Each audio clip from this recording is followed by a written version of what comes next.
오늘 본문 13장 31절 32절인데 34절 35절 제가 읽겠습니다. 요한복음 13장 34절 35절입니다. 새 계명을 너희에게 주노니 서로 사랑하라. 내가 너희를 사랑한 것 같이 너희도 서로 사랑하라. 너희가 서로 사랑하면 이로써 모든 사람이 너희가 내 제자인 줄 알리라. 아멘. 주님께서 이제 잡혀서 바로 돌아가시는 그날이죠. 이제 금요일 날 아침에 받고 이제 심판 받으시니까 목요일 날 저녁입니다. 목요일 날 안식일 전날이고요. 13장에서 보면 예수님이 제자들에게 마가의 다락방에서 발을 씻기는 내용이 앞에 13장에 이렇게 나옵니다. 이렇게 나오시면서 예수님이 제자들에게 뭐 이런저런 과정 가운데서 지금 말씀을 이야기하시거든요. 서로 사랑해라. 내가 너네 사랑했으니까 너네도 사랑해라.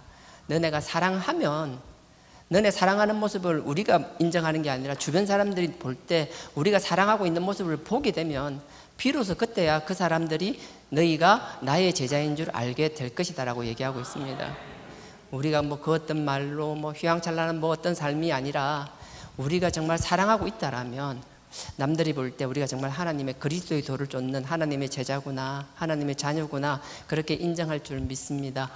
예수님이 새 계명이라고 그러셨거든요. 새 계명이라 그랬는데 요한 1서 2장 7절에 보면 새 계명은 이미 있었던 옛 계명이라고 말씀하세요. 무슨 말인가 하면 이건 예수님이 없던 새로운 걸 말씀하시는 게 아니라 이미 있었던 옛 계명이라는 거예요. 옛 계명인데 왜 새 계명이라고 말씀하시는가 하면 예전부터 계속 사랑하라는 얘기를 끊임없이 했지만 욕심으로 가득한 우리는 정말 사랑 안 하거든요. 사랑할 만해야 사랑하지. 나에게 미움이 되거나 원치 않는 건 뭐 어떤 이유로든지 사랑하지 않거든요. 정말 사랑하면요, 마음이 사랑하고 말로만 사랑하는 마음이 사랑하면 그냥 마음으로 끝나는 게 아니라 사랑에 대한 우리의 반응이 나올 수밖에 없거든요. 말이 나간다든지 부드러운 말이 사랑스러운 말이 나간다든지 표정이 그려 나간다든지 말과 표정으로 끝나는 게 아니라 뭔가 볼 때마다 끊임없이 뭔가 채워주려고 하는 욕구들이 생기거든요. 누가 시켜서 억지로 하는 게 아니에요. 자녀들 사랑스러우니까 채워주는 거잖아요. 우리 뭐 원로 목사님 볼 때는 저한테 쏙 디비는 인간이잖아요. 정말 나한테 그렇게 한 사랑에 비하면 저는 뭐 갚는 게 없어요. 진짜 선을 악으로 갚는 것밖에 안 되거든요. 그래서 하는 짓을 보면 정말 믿고 정말 짜증나지만 그 믿고 짜증나는 건 잠깐이고 시간이 지나면 당신한테 했던 건 다 잊어버리고 또 뭔가를 채워주기 위해서 끊임없이 뭔가 사랑의 눈빛을 보내고 사랑으로 채워주려고 하고, 그게 부모의 사랑이잖아요. 하물며 하나님은요, 그게 부모의 사랑으로 끝나는 것이 아니라 그리스도 안에 한 성도된 한 가족된 우리 안에서도 그렇게 하라라고 말씀하고 계시거든요. 다시 이야기합니다. 새 계명이라는 건 없는 게 아니라 이미 있던 건데 우리가 지독하게 말듣지 않고 행하지 않았기 때문에 죽기 직전에 우리에게 다시 말씀하시는 거예요. 레위기 19장 한번 가보겠습니다. 다시 돌아올 거니까 뭐 이렇게 표시할 수 있으면요, 이렇게 띠줄 같은 거 하나 끼워 놓고요, 레위기 19장으로 가겠습니다. 창세기, 출애굽기, 레위기입니다. 레위기 19장입니다. 레위기 19장 18절. 저는 17절부터 읽을 거예요. 구약 175페이지입니다. 구약 175페이지입니다. 제가 읽겠습니다. 17절부터 읽겠습니다. 너는 내 형제를 마음으로 미워하지 말며. 형제 사랑하는 사람 별로 난 못 본 것 같아요. 진짜 저부터요. 내 형제를 마음으로 미워하지 말며 이웃을 인하여 죄를 당치 않도록 그를 반드시 책선하라. 이게 주변 사람들이 이웃이 잘못한 게 있으면 그냥 놔두지 말고 타일러라는 거예요. 타이르긴 타이르는데 원수 되지 말라는 거예요. 지혜롭게 하라는 얘기죠. 그러고 나서 18절입니다. 18절. 원수를 갚지 말며 동포를 원망하지 말며 이웃 사랑하기를 내 몸과 같이 하라. 그러고 나서 말씀하세요. 이렇게 명하는 나는 여호와라. 꼭 지키라고 말씀하시는 거예요. 꼭 지키라고 하니까 지금처럼 다 아멘하고 막 손들고 할렐루야 하고 아멘 다 했어요. 그리고 끝이에요. 할렐루야 아멘 하고 문 열고 나가면 또 장 그 자리 돌아가는 거예요. 그 자리로 돌아가 있는 게 우리 모습이에요. 그게 요한복음 13장 다시 돌아가겠습니다. 요한복음 13장입니다. 아까 뭐 끼워놨죠? 한 방에 돌아오시면 됩니다. 요한복음 13장 34절 35절 다 오셨죠? 제가 다시 읽습니다. 새 계명을 너희에게 주노니 서로 사랑하라. 내가 너희를 사랑한 것 같이 너희도 서로 사랑하라. 너희가 서로 사랑하면 이로써 모든 사람이 너희가 내 제자인 줄 알리라. 근데 예수님이 재밌는 말씀을 하세요. 사랑하라 사랑하라고 하면서 지금 따뜻한 분위기에서 얘기하는 것 같은데 제자들 발도시켰잖아요. 정말 따뜻하고 정말 좋은 분위기에서 얘기하는 것 같은데 예수님이 뭐라는가 하면 내가 너희를 먼저 사랑한 것 같이 너희도 서로 사랑해라. 내가 사랑에 먼저 본을 보였다는 거예요. 내가 너희를 사랑했다라는 거예요. 근데 예수님이 여기는요 참 재밌는 반전이 있어요. 내가 너희를 사랑했는데 과연 너희는 내가 사랑할 만한 존재들이냐라는 반문이 들어가 있는 거예요. 예수님이 제자들에게 내가 너희를 사랑한 것 같이 너희도 서로 사랑해? 라고 이야기했는데 거기에는 어떤 의미가 있는가 하면 너네들 정말 내가 사랑할 만한 존재들이야? 하나님 똑같이 반문하실 것 같아요.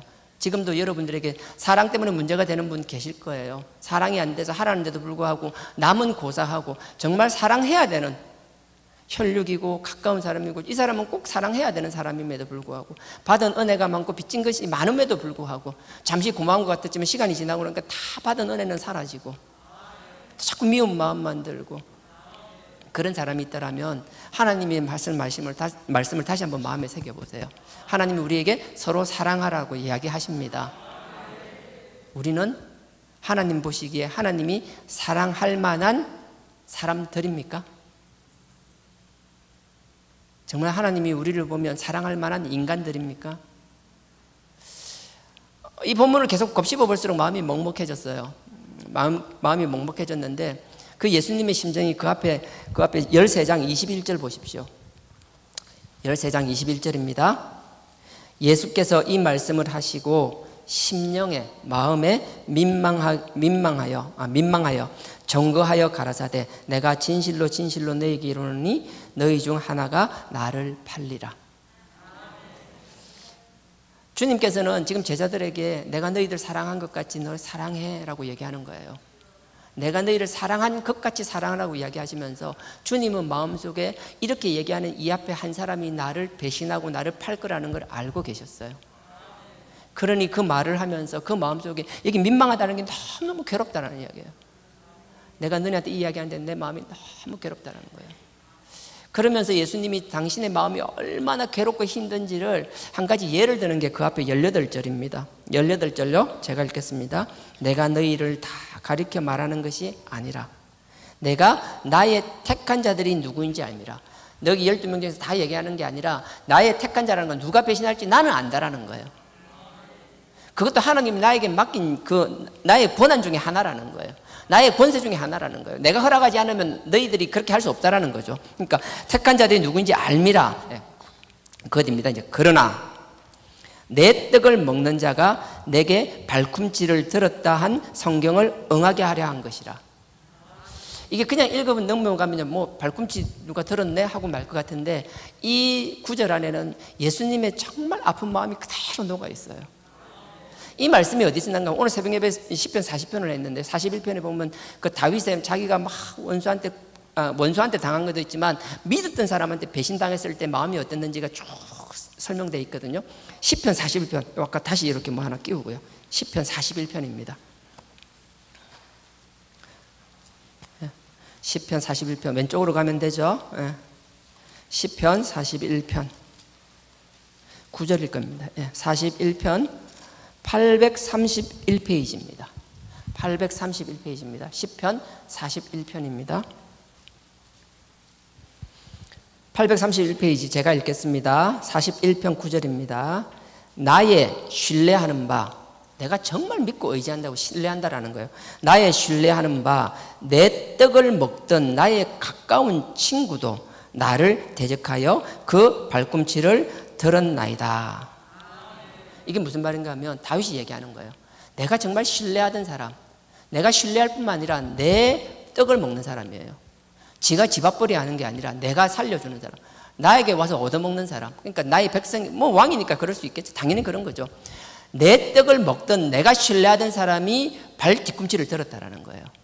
발 뒤꿈치를 들었다니까 다른 게 생각하는 게 아니고요. 왜 우리 그 아파트 같은데 이렇게 쿵쿵쿵거린다고 해가지고 좀 그거 하도 그렇게 예민해서 밑에 집 그럼 위에 사람들이 자기도 모르게 노이로제 걸리면 내 뒤꿈치 들고 다니잖아요. 살살살 안 가면 뭘 깔든지 그러잖아요. 항상 나쁜 일을 하려고 하면 조용히 움직여야 되니까 뒤꿈치를 들어야 돼요. 이해하시겠죠? 뒤꿈치를 든다라는 건 조용히 소리 없이 스텔스처럼 움직여서 뒤통수 때리려고 그러는 거예요. 근데 누군가 발 뒤꿈치를 들고 조용히 와서 나를 배신하고 나의 심장에 칼을 꽂은 사람이 있는데 그게 내가 너무나 신뢰하던 사람이라는 거예요. 이 누군가 하면요, 여기 열왕기 하 15장 한번 보실래요? 열왕기 하, 왼쪽으로 다시 가야겠죠? 열왕기 하, 사무엘 합니다. 사무엘 하. 열왕기 상하 바로 앞에 있습니다. 사무엘 하 15장. 네. 사무엘 하 15장입니다. 15장 31절에 보면요, 아히도벨에 대한 이야기가 나와요. 15장 내용은 어떤 내용인가 하면요, 여러분 잘 아는 압살롬이 아버지 다윗 왕을 배신해요. 그래서 반란을 일으켜가지고 역모를 일으켜서 아버지를 쫓아내고 아버지를 막 죽이려고 쫓아가는 거예요. 그러니까 이 아버지 다윗은 정말 비참하죠. 남도 아니고 자기 친자식이, 자기 아들이 반란을 일으켜서 그 자기 왕궁을 놔두고 도망가는 거예요. 감람산 쪽으로 막 도망가는 거예요. 낯을 들어서 수건으로 얼굴 가리고 이렇게 도망가고 있는 거예요. 그 막 도망가고 있을 때 누군가가 나타나서 다윗 왕한테 하는 말입니다. 그게 31절입니다. 사무엘하 15장 31절 제가 읽겠습니다. 혹이 어떤 사람이 다윗에게 고하되 압살롬과 함께 모반한 자들 가운데 아히도벨이 있나이다. 근데 누군가가 와서 다윗 왕한테 얘기하는 거예요. 근데 뭐 갖다붙다 다른 얘기가 없고요. 상식적으로 생각하면 그렇잖아요. 반란을 일으키면 무슨 누군가 쫓아와서 왕이시여, 압살롬이 반역을 일으켰는데 무슨 장군이 압살롬 편에 들었고 누가 뭐 제사장이 압살롬 편에 들었고 누구가 압살롬 편에 들었고 아직까지 우리 편으로 남아있는 사람은 누구고, 당연히 이렇게 얘기해야 될 거잖아요. 피하 구분이 돼야 될 거잖아요. 누가 우리 편이고 누가 적인지를 알아야 되잖아요. 근데 뭐 말이 없어요. 딱 한 사람, 아히도벨, 왕이시여, 아히도벨이 압살롬 쪽에 붙었나이다. 이 무슨 말인가 하면 그만큼 이 아히도벨의 비중이 큰 사람이라는 거예요. 나머지 장관, 나머지 모사들하고는 비교할 수 없는, 그냥 이 한 사람이 어디로 움직이냐에 따라서 그 반란의 무게추가 움직일 만큼 중요한 사람이라는 거예요. 그러니까 그렇게 얘기하니까 바로 다윗이 뭐라고 얘기하는가 하면요, 15장 31절입니다. 제가 다시 읽습니다. 혹이 다윗에게 고하되 압살롬과 함께 모반한 자들 가운데 아히도벨이 있나이다 하니, 다윗이 가로되 여호와여, 원컨대 원하는데 아히도벨의 모략을 어리석게 하옵소서. 아히도벨 모략을 어리석게 해주세요. 아히도벨이 저거 평소처럼 하게 되면 도저히 내가 이길 수가 없습니다. 내가 압살롬과 아들과 싸우면서 이길 수가 없습니다. 이렇게 기도를 하는 거예요. 그래서 그 아히도벨에 대해서 다시 16장 마지막 절에 보면은요, 보충 설명이 나와요. 다음 장입니다. 16장 마지막 절입니다. 23절요. 23절에 보면 아히도벨을 어떻게 표현하고 있는가 하면요, 아히도벨의 베푸는 모략은, 23절입니다. 그때에 아히도벨의 베푸는 모략은 하나님께 물어 받은 말씀과 일반이라. 얼마나 지략이 뛰어난지, 하나님한테 물어서 하나님이 응답하는 것과 다를 바가 없을 만큼 이 한 사람의 무게중심이 그만큼 크다라는 거예요. 근데 이 아히도벨이 자기를 배신하고 자기 아들 압살롬에게 붙었다라는 거예요. 근데 그냥 이것만으로 끝나는 거예요. 이 다윗이 느끼는 배신감은 하나가 더 있었어요. 아히도벨은요, 자기 아들이 엘리암이에요. 자기 아들 엘리암이 딸을 낳았는데 딸 이름이 밧세바예요. 아시죠? 목욕하다 다윗한테 시집간 여자. 아무 데서나 목욕하지 말라고 그래 얘기했는데도 꼭 거기서 목욕하다가, 꼭 거기서 목욕하는 가 하나, 꼭 거기서 쳐다보는 가 하나, 하여튼 이래가지고 다윗한테 시집간 여자 밧세바가 애를 낳습니다. 물론 첫애는 죽죠. 다음에 솔로몬을 놓는 걸 아시죠? 다윗은 솔로몬을 편애했어요. 상식적으로 생각해 보세요. 아히도벨은 밧세바가 자기 손녀예요. 손녀가 애를 낳는데 솔로몬이야. 자기 손녀의 애가 왕이 되는 게 좋겠어요? 안 그러면 왕을 대적해가지고, 그렇잖아요. 왕을 대적해서 압살롬 편드는 게 좋겠어요? 이해가 되세요?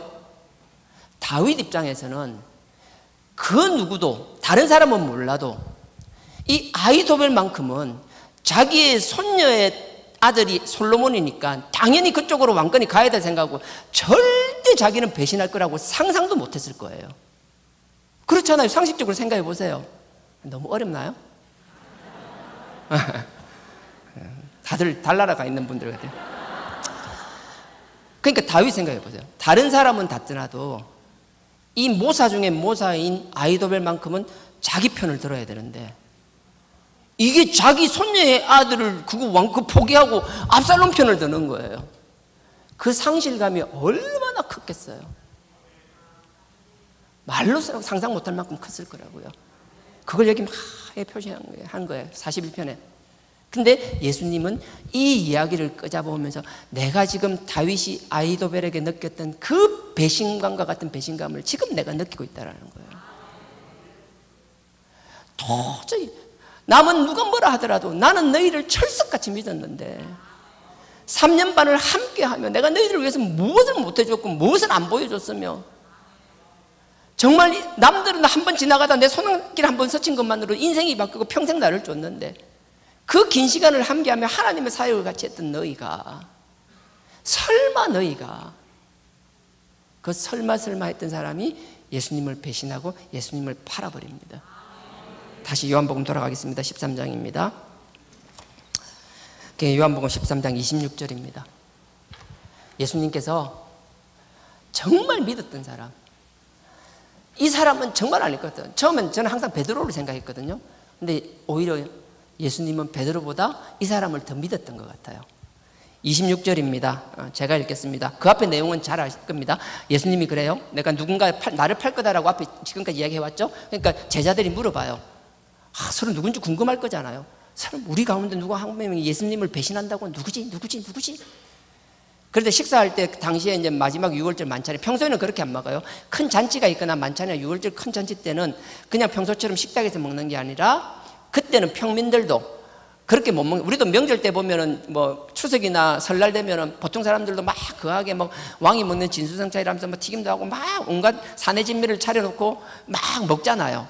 1년에 한두 번이지만 이때도 마찬가지예요. 보통 사람들은 이런 누워서 식사하고 이런 만찬을 즐기지 못해요. 하지만 6월절이나 이런 특별한 날은 이렇게 누워서 식사를 해요. 눕는다라는 게 무슨 말인가 하면요, 오른쪽으로 눕는 게 아니고 땅바닥에 엎어진다라는 게 아니고요. 알죠? 먹으려면 엎어져서 못 먹으니까 옆으로 누워가지고 왼쪽 팔꿈치 비스듬히 이렇게 쿠션이나 베개 같은 걸 이렇게 왼쪽 겨드랑이 밑에 끼우고 이렇게 비스듬하게 누워요. 그래서 그냥 오른손으로 이렇게 밥을 먹는 거예요. 제가 옛날에 그게 하도 궁금해서 찾아보니까 이게 아수르부터 시작됐더라고요. 로마 문화가 아니고 아수르에서부터 시작됐는데, 아수르가 망하고 나서 그 알렉산더 대왕이 그 헬라 제국을 건설하잖아요. 그러면서 아수르 제국의 그 풍습을 알게 됐대요. 왕이 이렇게 누워서 밥을 먹는 거예요. 그래서 헬라 사람들이, 왕족이나 귀족들이 이렇게 누워서 먹는 걸 따라했대요. 그러다 보니까 로마 사람들은 헬라 문화를 무조건 받아들였으니까, 그러니까 로마 사람들도 귀족이나 왕족이나 다 그런 사람들 다 누워서 먹는 거예요. 근데 왜 오른쪽이 아니고 왜 왼쪽으로 기스덩이 누워서 먹느냐? 이거는 오른손으로 먹으라는 것도 있는데요, 이게 한번 먹으면 배가 터질 때까지 먹는데요. 먹다가 깨내고 또 와서 먹고 뭐 그런 식으로 해요. 근데 신체 구조가, 그 사람들이 알고 그랬겠죠. 뭐 여러 가지 시행착오를 겪었으니까 그랬는데, 위 구조가 오른쪽으로 누우면 역류가 잘 일어난대요. 근데 왼쪽으로 누우면 위 구조가 이렇게 딱 위로 들리는 현상이라서 이게 역류가 안 되고 이렇게 잘 많이 먹을 수 있나 봐요. 참 짐승 같은 짓인데 왜 그 짓 하는지 모르겠는데, 하여튼 그렇게 식사를 하고 있는 거예요 지금. 그러니까 다 왼쪽으로 누워서 이렇게 식사를 하고 있는 거예요, 밥상에서. 앉아있으면 그런 일이 없겠죠. 누워있으니까 이 요한이라는 사람은 예수님이 특별히 사랑하니까, 요한은 뭐예요? 그냥 지가 이렇게 기대고 쿠션이나 비계면 되는데 꼭 주님 그 가슴 있는데 기대가지고 이렇게 애처럼 지금 그러고 누워있는, 나중에 보세요. 그냥 그러고 있는 거예요. 요한만 예수님 그냥 가슴에 파묻혀가지고 이렇게 먹는 거예요. 예수님 오른손 쓰기도 불편하게, 이 인간이. 생각해보세요. 이래 누워있는데 오른손 써야 되는데 옆에 막 들러붙어, 얼마나 그 사람 다 큰 게 시커먼 짐승 같은 게 시커멓게 붙어 있으면, 암만 사랑하는 제자지만 상당히 부담스러웠을 거 아니에요. 내가 좀 짜증 났을 텐데. 하여튼 그런 짜증 중에서도 예수님은 또 하실 말씀 다 하시면서 드실 거 다 하시고 정말 대단하신 분이라고 생각은 드는데, 하여튼 예수님이 이제 그러고 있는 거예요. 그러니까 서로 간에 누가 배신하지 막 찾다가 베드로가 요한에게 얘기하는 거예요. 예수님 품에 안겨 있으니까 고개짓으로, 야, 누군지 물어봐. 요한은 또 물어보잖아요. 누군데요? 이렇게 물어봤어요. 예수님이 딱 얘기하시는 게 26절입니다. 26절에 예수께서 대답하시되 내가 한 조각을 찍어다가 주는 자가 거니라. 빵을 한 조각 주면 되는데 한 조각을 찍어다라는 거잖아요. 이게 무슨 말인가 하면, 여러분들 빵 하면 자꾸 우리 성찬식 할 때 카스테라 먹으니까 자꾸 6월절날 그 카스테라 먹었다고 생각하시는데 아니고요. 누룩이 없는 빵은 금빵도 딱딱한데 거기도 누룩 들어가거든요. 아예 완전 돌덩어리 좀 딱딱한 거. 선생님, 뭐 설명을 못 하겠어요. 너무 딱딱한 거예요. 그러니까 씹을 수가 없어요. 너무 단단해서. 그러니까 포도나 과일 접을 내요.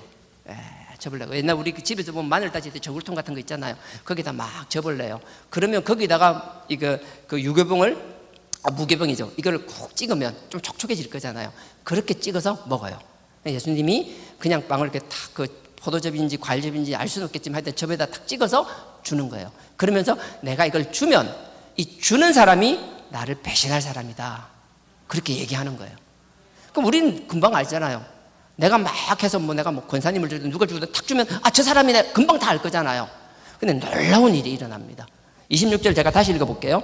예수께서 대답하시되 내가 한 조각을 찍어다가 주는 자가 그니라 하시고 곧 한 조각을 찍으셔다가 가룟 시몬의 아들 유다를 주시니. 그럼 범인은 누구예요? 이미 사고를 치지도 않았지만 앞으로 사고 칠 미래의 범인은 유다잖아요. 다 유다 하잖아요. 근데 더 재밌는 거 보세요. 우린 다 알아요. 근데 27절에 조각을 받은 후 곧 사단이 그 속에 들어간지라. 이에 예수께서, 여기 사단에 왜 들어가고 그 앞에 2절부터 나오는 거 할 얘기가 많지만 이건 그냥 논외로 하고 다음에 이야기할게요. 그냥 다음에 한다고 하고요. 27절에 조각을 받은 후에 곧 사단이 그 속에 들어간지라. 이에 예수께서 유다에게 이르시되 네가 하는 일을 속히 하라 하시니. 이렇게 그 떡으로 생각하면 되고 딱딱한 과자 같은 거, 돌덩어리 같은 그 떡을 찍어서 주면서 네가 할 일 하라고 말씀하시는 거예요. 그걸 우린 다 알듯이 이 사람이구나 생각해야 되는데 제자들은 아무도 가룟 유다가 배신할 걸 몰랐어요. 보세요. 그 다음 또 읽겠습니다. 28절에 이 말씀을 무슨 뜻으로 하셨는지 그 앉은 자 중에 아는 이가 없고. 예수님이 찍어서 주면 얘가 날 배신할 거야 하면서 누굴 줬어요. 근데 받았는데 사람들이 생각할 때 그 떡을 받았어요. 누군가 받았는데 제자들이 보니까 떡을 받긴 받았는데 우리끼리 생각해봐도 쟤는 아닐 것 같은데, 저 사람은 절대 저럴 리가 없는데. 제자들은 그렇게 생각했어요. 쭉 읽어볼게요. 28절부터 쭉 읽어볼게요. 이 말씀을 무슨 뜻으로 하셨는지 그 앉은 자 중에 아는 이가 없고 어떤 이들은 유다가 돈괴를 맡았으므로 모든 살림살이를 다 맡았다라는 거예요. 무슨 말이에요? 12명 중에서 예수님이 제일 신뢰할 수 있다는 사람이에요. 제일 믿음이 강한 사람, 제일 믿을 수 있는 사람. 다른 사람은 몰라도 이 사람은 예수님은 끊임없이 이동 중이기 때문에 돈이 떨어지면 안 되잖아요. 그러니까 무엇보다도 중요한 게 현금인데 그 현금을 관리하는 사람이 가룟 유다였다라는 거예요. 29절에 어떤 이들은 유다가 동계를 맡았으므로 명절에 우리들의 썰 물건을 사라 하는지. 왜냐하면 이제 6월절을 지나야 되니까 필요한 물건들이 있잖아요. 그럼 누가 사와야 돼요? 돈 맡은 가룟 유다가 사와야 되는 거예요. 그러니까 예수님이 네 할 일을 하라 하면서 떡을 주니까 이 사람이 나를 배신할, 저 사람이 나를 배신할, 주님을 배신할 사람이다 라고 생각하는 게 아니라 주님이 무슨 일을 시키는구나. 떡 주면서 네 할 일을 하니까 이 사람은 주님을 배신하는 게 아니고 주님의 심부름을 하는 사람이구나. 그렇게 생각했다라는 거예요. 그리고 뒤에 보세요. 29절에 어떤 이들이 유다가 돈괴를 맡았으므로 명절에 우리의 썰 물건을 사라 하시는지 혹은 가난한 자들에게 무엇을 주라 하시는 줄로 생각하더라. 또 한 가지요. 주님께서는요 병든 자나 힘든 자를 고쳐주시고 다 해결해 주셨어요. 그거로 끝나지 않고요. 주님은 돈이 있으면 돈으로 그들의 필요를 채워주셨어요. 주님처럼 능력을 못 해주면요 남들보다 조금이라도 여유가 있으면 돈으로라도 하세요. 구제하고 하세요. 주변에 돌아보시고 하세요. 할 수 있으면 모르는 사람한테 하는 것도 좋지만 혹시 나의 가까운 사람 중에서 도움이 필요한 사람이면 그들 먼저 돌아봐 주세요. 주님은 맨날 병으로만 안전병 일으키고 눈 뜨고 맨날 그런 줄만 아시는. 아니요. 여기 아니라고 해놨잖아요. 주님은 돈 있으면 돈으로도 그대로 관심을 보이셨더라고요. 그러니까 무슨 말이야, 이게 전체적으로 종합하면 12명의 제자 중에서 가룟 유다를 지목했음에도 불구하고 나머지 11명은 가룟 유다는 배신할 사람이 아니야. 그러니까 아무도 의심 안 하죠. 그러니까 다 이렇게 생각하죠. 제가 하고 싶은 말요, 주님께서 이 가룟 유다가 나가서 배신하는 정도를 넘어서 나를 팔아버리는데, 나를 팔아버리는 그 짓을 뻔히 하는 걸 알고 계시는데 주님께서 그 당하는 배신감이 얼마나 컸을까요? 애초부터 의심 많은 도마? 아이고 쟤는 꼭 사고 칠 것 같아. 우리 부모들도 그렇잖아요. 자식 여러 명 키우다 보면 언젠가 사고 한번 칠 놈 분명히 친다. 감사합니다. 아직까지 안 치니 감사합니다. 이런 기도하는 자식들도 있잖아요. 분명히 100% 칠 것 같아요. 아직까지 안 친 거에 대해 감사하고 막 그러는 거. 치고 나면 아이고 올 게 왔구나. 그래도 뭐 맞게 해주시니 감사합니다. 매를 맞게 해주면 2번 안 맞게 해줘. 뭐 이런 기도하는 자녀들.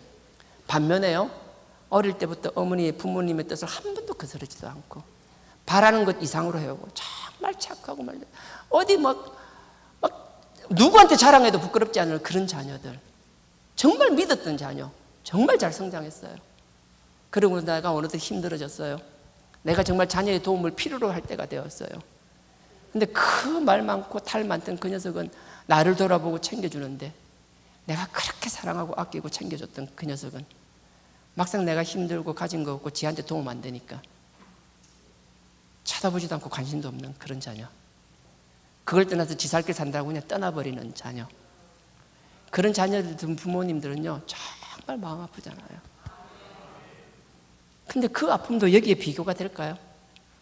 주님은 너무 큰 상처를 받으신 것 같아요. 너무 마음이 아파요. 그래서 여기 보면 심령이 민망하되 너무 괴롭고 아프다라는 거예요. 정말 믿었던 사람. 주변에서 여러분들에게 기대하는 사람이 많으세요? 하나님이 불러서 저처럼 사역한답시고 앞에 나서는 사람, 우리 뭐 부교육자들 마찬가지로 사역하시는 분들 계세요? 그래서 남들의 기대치가 높으세요? 더 조심하셔야 돼요. 교회 내에서 열심히 충성봉사하세요? 많은 분들이 막 잘한다고 칭찬해 주시고 교회에서도 기대가 많고, 교회의 기대가 많다는 건 하나님의 기도도 많을 거고, 남들이 보기에도 반듯한 것 같고 열심히 신앙생활하고 성실한 것 같으니까 그렇게 하시겠죠? 더더욱 조심하십시오. 여러분들이 하나님 실망시킬 때 하나님의 상처는 더 클 거예요. 여러분들이 주님을 배신할 때 주님의 상처는 훨씬 크게 와닿을 거예요. 그러니 내가 잘한다, 뭐 앞섰다 생각하는 게 아니라 남들보다 한 발짝이라도 더 나갈 일이 있다라면, 너 앞서가고 있다라면, 남들보다도 조금이라도 더 높아져 있다라면 혹이라도 내가 이렇게 배신하지 않도록 아버지 하나님의 의에 선한 도구로 쓰이지 가룟 유다와 같이 악의 도구로 쓰임받지 않게 해달라고. 사단 마귀가 우는 사자처럼 계속 우리를 노리잖아요. 정말 비실비실한 인간들 그거 안 쳐다봐요. 사단은요 막 신앙생활 개떡같이 하는 거 맛도 없어요. 그런 거 저도 버려요. 여러분 그렇다고 그걸 자꾸 내가 권장하는 건 아니고요. 그렇게 살라고 자꾸 신앙생활 열심히 하고 누가 보더라도 막 하나님 앞에 하고, 그게 먹음직스럽고 보암직한 거예요. 사단은 그래서 끊임없이 그런 사람들을 찝쩍거릴 거예요. 계속 공격할 거예요. 끊임없이 우리 속 깊은 곳에 있는 우리 본성을 건드릴 거예요. 서서히 그 본성을, 예수님이 시험 받을 때 보세요. 다 본성에 대한 시험이었어요. 끊임없이 우리를 시험하고 깔각 먹으면서 결국은 아버지를 배신하게 만들려고 할 거라고요. 그 시험에 넘어지지 않는 나와 여러분 되길 주님의 이름으로 축원드립니다. 가룟 유다뿐이 아니었어요. 가룟 유다는 이렇게 해서 오늘 본문요 31절에, 그러니까 나가라니까 가룟 유다가 이제 나간 거예요. 31절 가룟 유다, 저가라는 가룟 유다를 말합니다. 가룟 유다가 나간 후에 예수께서 가라사대 지금 인자가 영광을 얻었고. 참 역설이죠. 예수님이 가룟 유다가 나를 배신하러 나를 팔려 나가고 나니까 그때야 예수님이 하시는 말이 뭐예요? 내가 영광을 얻었다. 그 하나님의 구속사역의 완성을 위해서 마지막 단추가 깨어졌다라는 거예요. 주님이 말씀하시는 인자가 영광을 받는다는 이 영광은 화려한 영광이 아닙니다. 이제 그 하나님의 구속사역을 완성하기 위하여 사람들한테 모멸을 당하고 비참하게 고통당하고 십자가에 매달려서 결국 피 한 방울까지 다 흘리는 그 처참한 길을 가야만 되는 그 길에 대한 순종을 이야기하는 거예요. 그 힘든 가시밭길, 그 십자가의 길, 그 피 흘림의 길을 걸어갈 때 하나님은 그걸 영광이라고 이야기해 주셨고요. 그 예수님이 받은 그 영광을, 예수님이 그 영광의 길, 역설이잖아요. 그 고난의 길, 그 십자가의 길, 그 피 흘림의 길에 순종하셨기 때문에 그걸 영광으로 보시고, 순종한 그 모습을 보고 하나님이 내가 영광을 받았노라라고 얘기하시는 거예요. 우리요, 아버지 앞에 끊임없이 다소 불편한 것 같더라도 그 길에 순종할 때 그게 우리에게 영광이 될 뿐만 아니라 그게 아버지의 영광이 된다는 사실 잊지 않길 주님의 이름으로 축원드립니다. 하나님은 이 아들 예수님에게 이 영광을 갚아주셨어요. 그 고난의 길에 순종하는 예수에게 부활과 성천이라는 놀라운 영광으로 대갚아주셨어요. 그게 32절의 말씀입니다. 나는 여러분들의 그 고난의 길, 어떤 상황이든 사랑할 수 없는, 도저히 사랑할 수 없는 그 인간 누구가 됐든 간에 그를 떠안고 그를 사랑하려고 하는 그 힘든 일을 선택하고 가려고 하는 여러분에게, 아니 그 길을 가는 여러분에게 하나님께서 당신의 영광으로, 우리는 예측할 수 없고 미리 짐작할 수 없지만 어떤 것이 될지 알 수는 없지만 우리에게 놀라운 영광으로 채워주시리라 확신합니다. 세상 사람이 올 때 바보 같고 미련한 것 같고 말도 안 되는 그 길이지만 아버지는 그 길을 통하여 영광을 주실 줄 믿습니다. 아버지께서 이렇게 주신다고 얘기하실 때 예수님은요, 이 가룟 유다만 배신했으면 좀 나았을 거예요. 근데 가룟 유다로 끝나는 게 아니에요. 가룟 유다에 대해서 이렇게 진을 빼시고 마음 아파하고 있는데 그 상황에 수제자라는 짓은 뭔 짓 하는지 한번 보세요. 그 밑에서 37절에요. 이렇게 힘들어하는 주님한테 얘가 나 배신할 거야. 그러면 지가 수제자면 눈치가 빨라가지고 가룟 유다 잡으면서 따라 나가든지 어쩌든가 해갖고, 야, 니 정신 차려. 지금 이러면 안 돼. 네 길 때문에 어떻게 될지 몰라. 주님께서 그냥 뭐 하겠는데 그것도 없어요. 분위기 파악도 못하고 기껏 한다는 소리가 지 잘난 거 자랑하기 바빠요. 37절에요. 베드로가 가로되 주여, 내가 지금은 어찌하여 따를 수 없나이까? 따를 수 없다고 그 앞에 얘기하거든요. 나는 따를 수 있다. 다 도망가고 해도 나는 아닙니다. 나는 아닙니다. 지가 뭔데? 알고 보면 아무것도 아니면서 말만 할 때 입만 살아가지고요. 베드로가 가로되 37절 주여, 내가 지금은 어찌하여 따를 수 없나이까? 주를 위하여 내 목숨을 버리겠나이다 하고 막 이런 가짜는 짓 하고 있는 거예요. 지금 분위기 파악 못하고요. 막 마음이 괴롭고 아파가지고 얘다라고 해주는데도 얘라고 답을 가르쳐줘도 답도 모르고 또 엄한 소리 해서 막 이러는 거예요.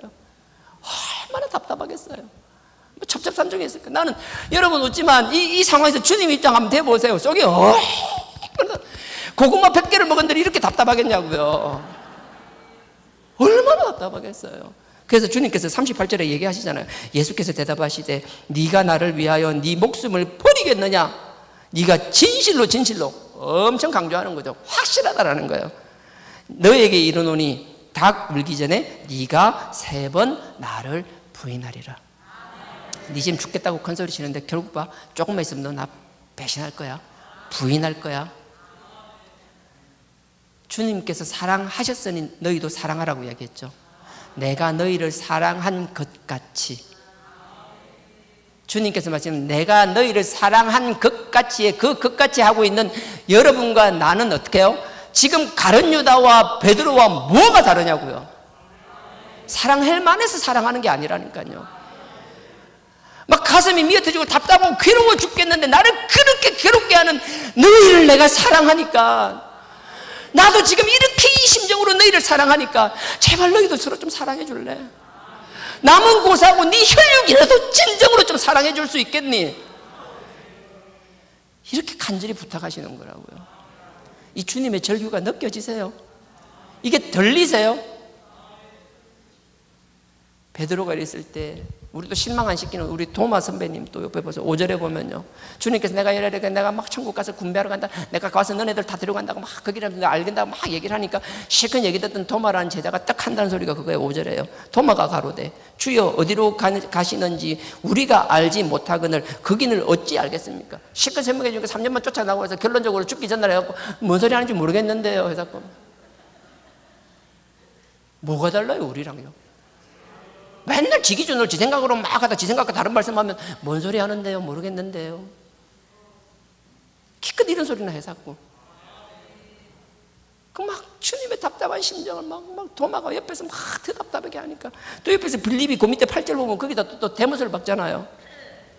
8절에 빌립이 가로되 주여 아버지를 우리에게 보여주십소서, 보여주옵소서. 계속 주님이 내가 하나님 아니야, 나를 보면 아버지를 본 자다, 그렇게 얘기했잖아요. 나를 믿으면 아버지를 믿는 거다, 그렇게 얘기했는데 결국 죽기 직전에 한다는 소리가 주님께서 하신 3년 반 사역은 다 사라지고, 그래서 결론은 하나님 좀 보여주지요. 그럼 여태까지 내가 한 건 뭔데? 그렇게 했더만 어떻게 한다는 거예요. 예수님 필요 없고 하나님 보여달라고. 이런 인간들 데리고 3년 반을 그렇게 다니셨어요. 그러면서 이런 인간들을 사랑하신 것처럼 우리에게 사랑하라고 말씀하고 계십니다. 그래서 사도 바울은 이 사랑에 대해서, 나는 물론 요한일서 보면 요한 사도가 사랑의 사도라 그러잖아요. 많이 있지만 정말 우리의 와닿을 만한 사랑에 대한 표현들이 고린도전서 13장 사랑장이라 그러죠. 사도 바울이 뭐라고 했는지 이거 읽고 마치겠습니다. 고린도전서입니다. 13장 4절부터 쭉 사랑장이죠. 그리고 나서 8절요. 고린도전서 13장 8절입니다. 8절에 제가 읽겠습니다. 사랑은 언제까지든지 떨어지지 아니하나 폐하여 없어지지 않는다라는 거예요. 사랑만 영원할 거라는 거예요. 사랑은 언제까지든지 떨어지지 아니하나 예언도 패하고 방언도 그치고 지식도 패하느니라. 우리가 영적 지식, 능력, 방언, 예언, 하나님의 음성 듣는 것, 그거보다 중요한 게 뭐라고요? 사랑이라는 거예요. 그러면서 그 앞에 사랑은요, 쭉 다 읽을 수는 없고요, 그냥 그 앞에 처음과 마무리만 제가 하겠습니다. 13장 4절입니다. 사랑은 오래 참고. 지금 우리가 사랑해야만 되는 대상, 우리가 품어야 될 사랑, 안아야 될 대상, 그게 누가 될지 모르겠어요. 가족이 남편이 될 수도 있고 부인이 될 수도 있고 자녀가 될 수도 있고 부모가 될 수도 있고 누가 될지 모르겠어요. 주변의 사람이든 직장 사람이든 누가 될지 모르겠어요. 그럼에도 불구하고 그를 사랑하라고 명령하셨고, 그를 사랑해야만 한다라면 우리가 첫 번째 해야 되는 것, 쉽게 안 된다라는 거예요. 오래 참을 수 있어야 된다라는 거예요. 내 생각과 다른 반응을 보일 때, 내가 기대한 것과 전혀 다른 것, 나의 사랑을 원수로 갚아올지라도 그걸 끊어버리는 게 아니라, 그럼에도 불구하고 이 인간은 어차피 썩어질 인간이었어. 이 인간은 원래 이런 인간이었어. 내가 참고 받아주지 않으면 받아줄 사람 아무도 없는 인간이었어. 입으로 말하라 소리는 아니고요, 속으로 그렇게 계속 생각하면서 그 사람을 향하여 오래 참을 수 있는 여러분 되길 주님의 이름으로 축원드립니다. 정말 제가 바라기는요, 제가 하는 설교가 여러분들에게 아무 상관없는 설교로 들리는 사람들이 많았으면 좋겠어요. 정말 앞에서 막 이런 소리 하더라도 뭔 소리 했어? 너 저런 소리 많다. 뭐 나하고 뭔 상관이 있다라고 혼자 그런 착각이 아니라 정말 그런 상황에서 살아가는 사람들이 많았으면 좋겠어요. 혹이라도 그렇지 않은 사람이 있다라면 반드시 사랑해야 될 그 사람을 위해서 오래 인내하며 참을 수 있길 주님의 이름으로 부탁드립니다. 7절입니다. 모든 것을 참으며. 처음과 것이 참으며 인내하며 똑같이 하는, 모든 것을 참으며 모든 것을 믿으며 모든 것을 바라며, 그리고 정말 마지막에요, 모든 것을 견디느니라. 견딘다라는 건요, 원어 그대로 하면 남는다라는 뜻이에요. 다 떠나도 끝까지 마지막까지 남아서 그 곁에서 지켜주는 사람. 세상 사람들은 다 떠나도 나만큼은 그 사람 곁에서 그 사람을 응원하며 그 옆에서 그를 위하여 기도하며 있을 수 있는 사람, 그게 사랑입니다. 여러분들이 꼭 사랑해야 될 사람, 아니 우리가 꼭 사랑해야 될 사람, 그 사람 곁에 정말 그 사람을 사랑해야 된다고 깨달았더라면 다짐하십시오. 나는 끝까지 저 사람 옆에 있어야 될 사람이다. 끝까지 그 십자가를 보고 그를 위해서 기도해 줘야 될 사람이다. 언제까지요? 몰라요. 하나님이 언젠간 다른 길을 열어주실 때까지. 내가 조급함으로 내가 뛰쳐나오는 것이 아니라 하나님이 내 길을 열어주실 때까지. 그래서 함부로 사랑하라 소리 못하겠어요. 사랑한다라는 게 이런 거거든요. 정말 말로 하기 부담스럽고 죄스러워요. 죄송스러워요. 그럼에도 아버지께서 주님을 통하여 말씀하셨으니 내가 너희를 사랑했던 것처럼 너희도 사랑하라라고 명령하셨으니 이 자리에 있는 우리 모두 누군가를 반드시 사랑하는 자들 되기를 주님의 이름으로 축원드립니다. 그 어떤 원수가 와서 나를 방해하더라도 이 사랑에서 흔들림 없이 그 영혼을 사랑하며 그 영혼을 끝까지 책임지는 나와 여러분 되길 주님의 이름으로 축원드립니다.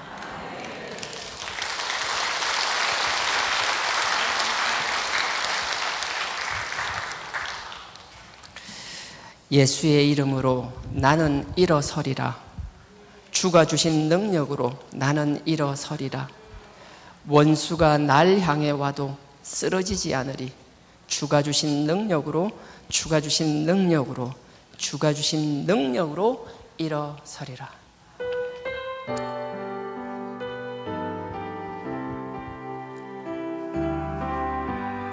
예수의 이름으로,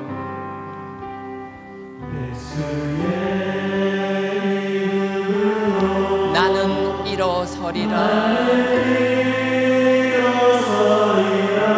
주가 주신 능력으로,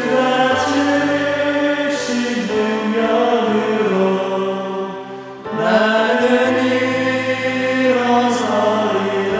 원수가 날 향해 와도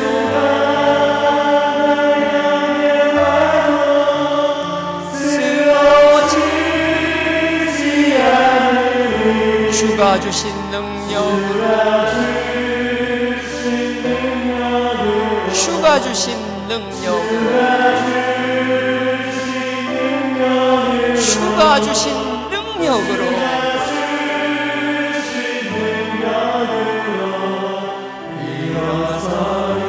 예수의 이름으로, 예수의 이름으로 나는 일어서리라. 주가 주신 능력으로, 나는 일어서리라. 원수가 날 향해 와도 쓰러지지 않으리. 주가 주신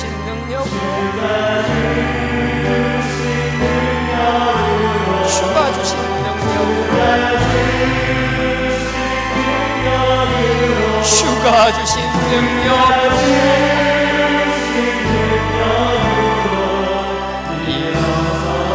원수가 날 향해 와도, 원수가 날 향해 와도 쓰러지지 않으리. 주가 주신 능력으로, 주가 주신 능력으로, 주가 주신 능력으로 일어서리. 이제 우리 다 같이 기도하기 원합니다.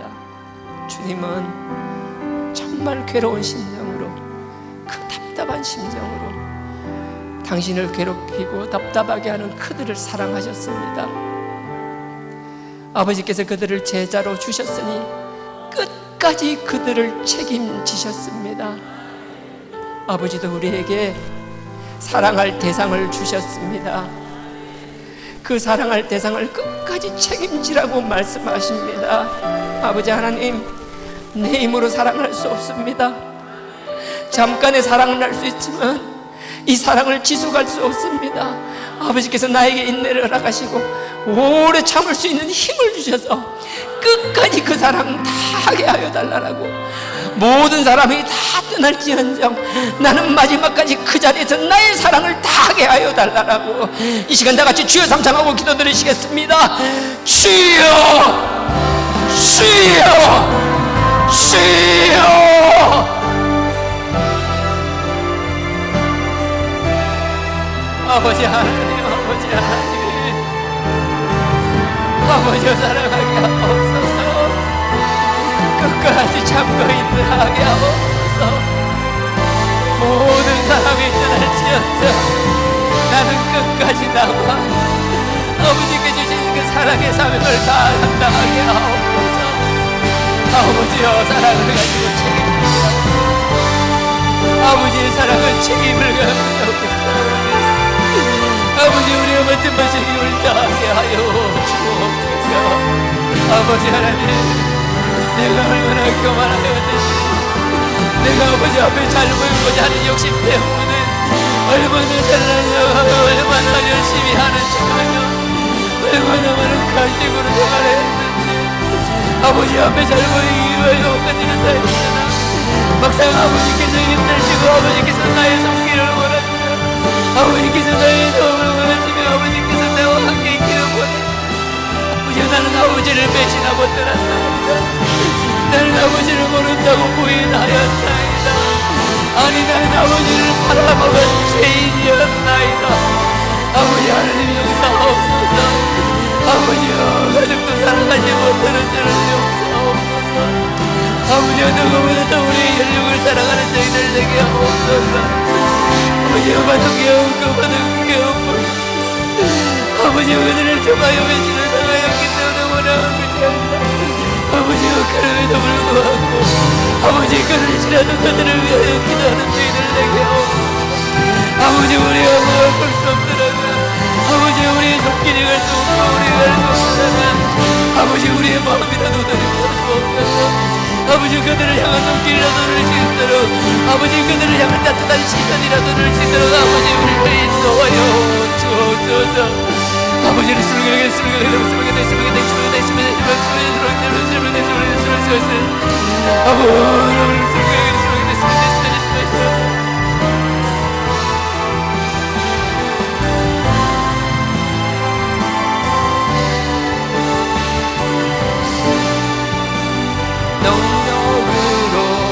일어서리 예수의 이름으로 예수의 이름으로 나는 일어서리라. 주가 주신 능력으로 나는 일어서리라. 원수가 날 향해 와도 쓰러지지 않으리. 주가 주신 능력으로 주가 주신 능력으로 주가 주신 능력으로 일어서리. 아버지 하나님, 아버지의 명령 지키는 저희들 되게 하여 주옵소서. 옛 계명으로 레위기 때부터 끊임없이 사랑하라고 말씀하셨지만 우리가 어느덧 가식적인 신앙생활을 하고 정말 사랑해야 될 자를 사랑하지 못하고 미워하였음을 고백합니다. 내가 그들에게 먼저 손 내밀지 못하고 먼저 도움을 주지 못하지만 아버지 하나님, 나의 마음을 감동시켜 주시옵소서. 나의 마음을 어루만져 마음이 바뀌게 하여 주옵소서. 손을 먼저 내밀지 못하면 따뜻한 눈길이라도 보내며 그들을 위하여 기도하는 저희들 되게 하여 주시옵소서. 한 번에 다 이룰 수 없는 나약한 인간들입니다. 한 발 한 발 아버지의 뜻 가운데 다가가기를 원하오니 아버지께서 붙잡아 주시고 인도하시고 이끌어 주시옵소서. 예수님 이름으로 기도드렸사옵나이다. 아멘. 아멘. 이 기쁜 소식을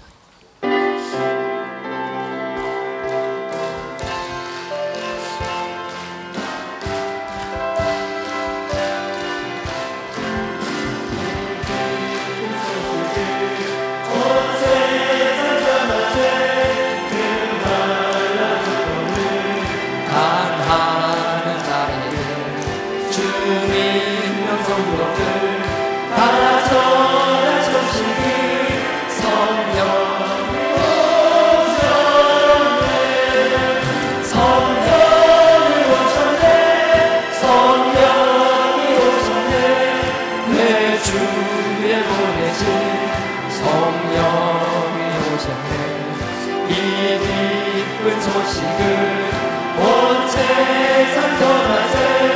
성령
지금은 우리 주 예수 그리스도의 은혜와 하나님 아버지의 무한하신 사랑과 성령님의 감동, 감화, 교통, 깨닫게 하심이 새 계명을 지키는 삶 살기를 원하는, 사랑하며 끝까지 남아서 그 영혼을 책임지는 삶을 살기를 원하는 우리 모든 성도님들 머리 위에 지금으로부터 영원토록 함께 하시기를 축원하옵나이다.